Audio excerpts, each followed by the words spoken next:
다 함께 사도신경으로 우리의 신앙을 고백하겠습니다. 전능하사 천지를 만드신 하나님 아버지를 내가 믿사오며 그 외아들 우리 주 예수 그리스도를 믿사오니 이는 성령으로 잉태하사 동정녀 마리아에게 나시고 본디오 빌라도에게 고난을 받으사 십자가에 못 박혀 죽으시고 장사한 지 사흘 만에 죽은 자 가운데서 다시 살아나시며 하늘에 오르사 전능하신 하나님 우편에 앉아 계시다가 저리로서 산자와 죽은 자를 심판하러 오시리라. 성령을 믿사오며 거룩한 공예와 성도가 서로 교통하는 것과 죄를 사하여 주시는 것과 몸이 다시 사는 것과 영원히 사는 것을 믿사옵나이다. 아멘. 다 함께 찬송가 204장 찬송가 204장을 부르심으로 새벽 예배를 시작하겠습니다. 주의 말씀 듣고서 준행하는 자는 반석 위에 터닫고 집을 지음 같아 비가 오고 물나며 바람 부딪혀도 반석 위에 세운 집 무너지지 않네. 잘 짓고 잘 짓세 우리 집 잘 짓세 만세 반석 위에다 우리 집 잘 짓세 주의 말씀 듣고도 행치 않는 자는 모래 위에 터닫고 집을 지음 같아 비가 오고 물나며 바람 부딪힐 때 모래 위에 세운 집 크게 무너지네. 잘 짓고 잘 짓세 우리 집 잘 짓세 만세 반석 위에다 우리 집 잘 짓세 세상 모든 사람들 집을 짓는 자니 반석 위가 아니면 모래 위에 짓네. 우리 구주 오셔서 지은 상을 줄 때 세운 공로 따라서 영영 상벌 주리. 잘 짓고 잘 짓세 우리 집 잘 짓세 만세 반석 위에다 우리 집 잘 짓세. 아멘.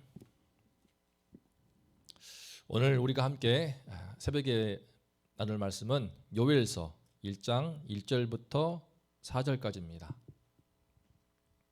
요엘서 1장 1절부터 4절까지 제가 말씀을 봉독하겠습니다. 부두엘의 아들 요엘에게 임한 여호와의 말씀이라. 늙은 자들아 너희는 이것을 들을지어다. 땅의 모든 주민들아 너희는 귀를 기울일지어다. 너희의 날에나 너희 조상들의 날에 이런 일이 있었느냐? 너희는 이 일을 너희 자녀에게 말하고 너희 자녀는 자기 자녀에게 말하고 그 자녀는 후세에 말할 것이니라. 팥중이가 남긴 것을 메뚜기가 먹고 메뚜기가 남긴 것을 너치가 먹고 너치가 남긴 것을 황충이 먹었도다. 아멘. 우리는 이제 앞으로 며칠 동안 요엘서 말씀을 배울 것입니다. 요엘서는 1장부터 3장으로 이루어진 매우 짧은 소선지서입니다. 우리는 지난 4개월간에 걸쳐서 호세아 말씀을 통하여서 당시 북이스라엘이 얼마나 큰 죄 가운데 있었는지 그들의 죄를 낱낱이 파헤치는 말씀들을 보고 들어왔습니다. 그런데 요엘서는 오늘 말씀 보면은 요엘서는 이스라엘 백성들의 죄에 대해서 전혀 이런 반구의 언급이 없습니다. 다만 처음부터 바로 하나님께서 그들에게 얼마나 지금 끔찍한 심판의 재앙으로 다가오시는지 그 참상부터 말하고 있습니다. 그것은 바로 그들이 지금 메뚜기 떼의 공격을 받아서 전국이 쑥대밭이 되어 있는 상태라는 점입니다. 모든 곡식이 참 다 갉아먹어서 씨가 마르고 전 국민이 식량 부족 사태를 겪고 있습니다. 그 정도가 너무나 심하였습니다. 왜 이러한 재앙이 지금 이스라엘 백성에게 닥치는 것일까요? 하나님께서는 바로 요엘 선지자 한 사람을 통하여서 주의 말씀으로 임하사 그들을 도우십니다. 부들의 아들 요엘에게 임한 여호와의 말씀이라. 바로 요엘서의 첫 시작을 알리는 1절 말씀입니다. 오늘 말씀을 통하여서 우리가 하나님이 재앙을 내리실 때에 그 재앙의 때에 우리가 어떠한 마음가짐, 어떠한 자세로 주님 앞에 살아야 되는지 함께 배울 수 있으면 좋겠습니다. 2절을 보겠습니다. 늙은 자들아 너희는 이것을 들을지어다. 땅의 모든 주민들아 너희는 귀를 기울일지어다. 너희의 이 날에나 너희 조상들의 날에 이런 일이 있었느냐? 여기서 이런 일은 무엇일까요? 바로 지금 유다 땅에 닥쳐있는 메뚜기 떼 재앙을 말하는 것입니다. 4절을 보면은 팥종이가 남긴 것을 메뚜기가 먹고 메뚜기가 남긴 것을 느치가 먹고 느치가 먹고 남긴 것을 황충이 먹었다라고 말하고 있습니다. 팥종이와 메뚜기와 느치, 황충 서로 다른 곤충을 말하는가 싶지만 그렇지 않고 전부 다 메뚜기를 가리킵니다. 갉아먹고 삼켜버리고 때로 지어 다니는 그들의 습성 따라서 이와 같이 다른 이름으로 불렀던 것으로 보입니다. 또한 동시에 같은 메뚜기지만 서로 다른 여러 가지 종류의 메뚜기가 혼합되어 있다는 것을 가리키기도 합니다. 그래서 팥종이, 느치, 황충, 메뚜기 등 서로 같은 메뚜기과이지만 다르기 때문에 좋아하는 식물이 다릅니다. 하나가 갉아먹으면 다른 것은 먹지 않는데 여러 종류가 와가지고 전부 다 갉아먹어 버리니까 지금 우리 이스라엘 땅에는 남아난 식물들이 없고 온통 황폐화되고 만 것입니다. 성도님들도 TV에서 아마 보신 적 있을 것입니다. 지금도 저기 아프리카 북부 지방이나 중동 지방에 가면은 메뚜기 떼들이 어마어마하게 구름처럼 수백만 마리, 수천만 마리가 메뚜기로 몰려와서 농작물을 뒤덮고 갉아먹는 모습을 볼 것입니다. 농부들이 어떻게 할 수가 없습니다. 한 마리 두 마리도 아니고 수천만 마리가 와가지고 덮기 때문에 속수무책으로 당할 수밖에 없습니다. 그런데 그런 어마어마한 메뚜기 떼가 유독 이스라엘 땅에 와서 그곳 지역을 집중적으로 그것도 한 번, 두 번이 아니고 여러 번 계속하여 이 메뚜기 떼가 습격을 해버리면 어떻게 될까요? 오늘 말씀에서도 팥종이가 남긴 것을 메뚜기가 먹고 메뚜기가 남긴 것을 느치가 먹고 느치가 남긴 것을 황충이 먹었다. 이 표현은요. 메뚜기의 습격이 그냥 한 번이 아니고 여러 차례에 걸쳐서 계속해서 이어져 왔다는 것을 가리키는 것입니다.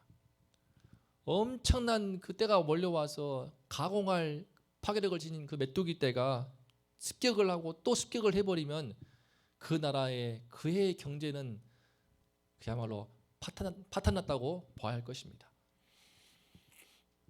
2절을 다시 보면은 요엘은 지금의 사태를 놓고 맨 먼저 늙은 자들에게 이것을 들으라 말합니다. 왜 그럴까요? 그 사회에서 누구보다 오래 살아온 사람들이니까 네 평생 이와 같은 사태를 본 적이 있느냐 그 말입니다. 또한 땅의 주민들도 다 여기에 지금 귀를 기울이라고 말합니다. 너희의 날에나 너희 조상들의 날에 이런 일이 있었느냐. 지금 요일은 그만큼 누구도 경험해 보지 못한 정말 전대미문의 사태인 것을 강조하고 있습니다. 또 3절을 보면은 너희는 이 일을 너희 자녀에게 말하고 너희 자녀는 자기 자녀에게 말하고 또 그 자녀는 후대에 계속해서 말할 것이니라 라고 말합니다. 요일은 자녀 네 번이나 말하면서 지금 이 재앙을 대대손손 전달해야 한다고 강조하고 있습니다. 요일이 왜 지금의 메뚜기 재앙이 정말 전례 없이 특별한 재앙이고 앞으로도 대대손손 계속해서 알려줘야 될 그런 재앙이라고 강조할까요? 한마디로 지금의 이 재앙은 단지 우연한 현상이나 자연재해 정도가 아니고 하나님께서 그들의 죄를 심판하시기 위한 뜻으로 지금 가하는 하나님의 심판이라는 것을 일깨워 주기 위함입니다. 요엘이 왜 백성들을 향하여서 자꾸 들으라, 귀를 기울이라 말할까요?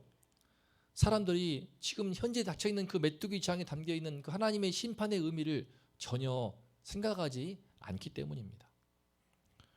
온 땅이 초토화되어서 전 국민이 힘들어하고 고통스러워하고 있지만, 극심한 경제적 괴로움을 겪고 있지만 모두 자연재앙의 하나쯤으로 여기는 것입니다. 한 해만 잘 버티면, 올해만 잘 버티고 내년 되면은 살만하겠지, 괜찮아지겠지라고 하면서 그런 안일한 기대를 품고 있는 것입니다.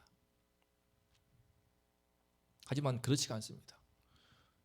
이 정도로 전례 없는 위기, 이 정도로 전례 없는 재앙은 분명히 하나님의 직접적인 경우라는 것을 알아야만 합니다.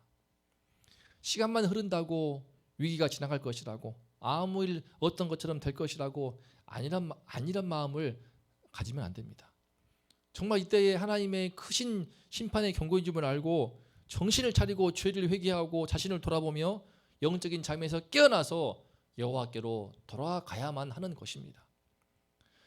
문제는 그들이 이러한 하나님의 뜻과 의미를 전혀 알지를 못하더라는 것입니다. 오늘날 우리나라도, 우리 민족도 마찬가지 아닐까 싶습니다. 코로나19로 인한 전염병 사태는 지금 어느 한 나라와 한 지역에만 국한되는 것이 아닙니다. 이 정도로 전 세계의 모든 나라가 한꺼번에 동시다발적으로 바이러스 전염병으로 고통을 당하던 적이 있습니까? 역사를 보면은 흑사병이나 또는 스페인 독감처럼 어느 한 대륙 또는 수십 개 국가가 그냥 고통을 받던 적은 있었지만, 지금처럼 온 세계의 모든 나라들이 지속적으로 바이러스의 전염병에 노출되어서 힘들어하고 무역이 끊기고 경제가 봉쇄당하고 이런 사태를 겪어본 적은 전례가 없습니다. 유례가 없습니다. 전염병의 공포만이 아니라 학생들은 학교를 못 갑니다. 초등학생, 중학생, 고등학생 다 학교를 못 가고 있고, 또 제가 어제 이번에 대학에 들어간 중고등부에 있다가 청년부 올라간 한 학생을 길가에서 만났는데 학교를 전혀 못 가고 대학교 2학년 되었다고, 대학생활을 하는 재미가 전혀 없다고 그러면서 하소연을 하였습니다. 이거는 이런 전대미문의 사태를 우리가 모두 겪고 있습니다. 메뚜기야 그냥 눈에 보이기도 하지만 바이러스는 그 형체조차 볼 수가 없습니다. 벌써 전 세계 1억 명의 인구가 이 병에 걸렸고, 미국만 본다면은 50만 명이나 벌써 이 병으로 죽었습니다. 21세기에 최첨단 의료 기술을 자랑한다고 하지만 도대체 이 바이러스 재앙을 당해낼 수가 없습니다. 덧붙인다면은 이런 사태 속에서 특히 한국의 교회, 한국 기독교는 전 세계에 수많은 기독교가 있지만 유독 우리 한국 교회가 유례없이 큰 순환을 당하고 있습니다. 너무나 유별납니다. 우리는 모두 이런 사태의 그런 심각성을 느끼고 있습니다. 하지만 코로나가 벌써 1년 넘게 계속되고 있으니까 사람들은 점점 더 여기에 대해서 무덤덤해지고 좀 무감각해지는 것 같습니다. 확진자가 전에는 100명만 넘어도 걱정되었지만 지금은 1000명쯤은 넘어야 염려가 되고 식당 가는 것이 주저하게 됩니다. 문제는 그렇게 고통에 적응함에 따라서 지금의 위기 속에서, 작금의 위기 속에서 이와 같은 바이러스의 재앙 그 사태 속에 두고 계신 하나님의 뜻도 우리가 쉽게 잊어버리고 말게 된다는 것입니다.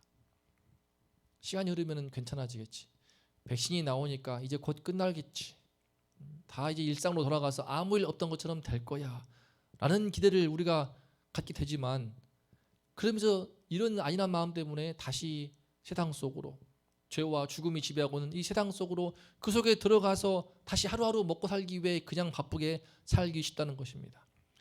하나님께서는 여호와께 돌아오라고, 여호와께로 돌아오라고 말씀하시고 있지만 우리는 주님을 떠나 있던 그 삶을 돌아보지 못한 채, 하나님 앞으로 나오라는 그 뜻을 알지 못한 채 그 인식을 못하고 계속하여 심판 가운데 머무르는 그런 삶을 살기가 매우 쉽다는 것입니다.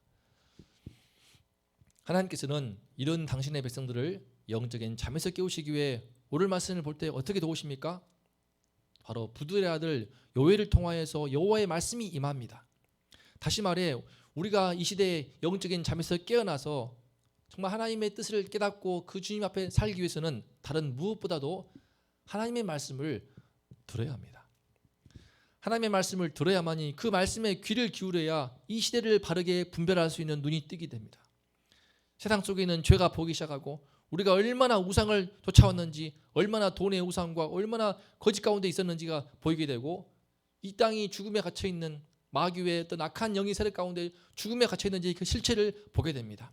하나님의 말씀을 들어야만이 안일한 마음도 느슨한 마음도 떨쳐내 버리고 주님의 뜻 가운데 깨어나서 주의 말씀에 순종하는 삶을 살아갈 수가 있습니다. 그러므로 재앙의 때일수록, 위기의 때일수록 하나님 말씀을 듣는 거기에 바로 우리의 살 길이 있다는 것입니다.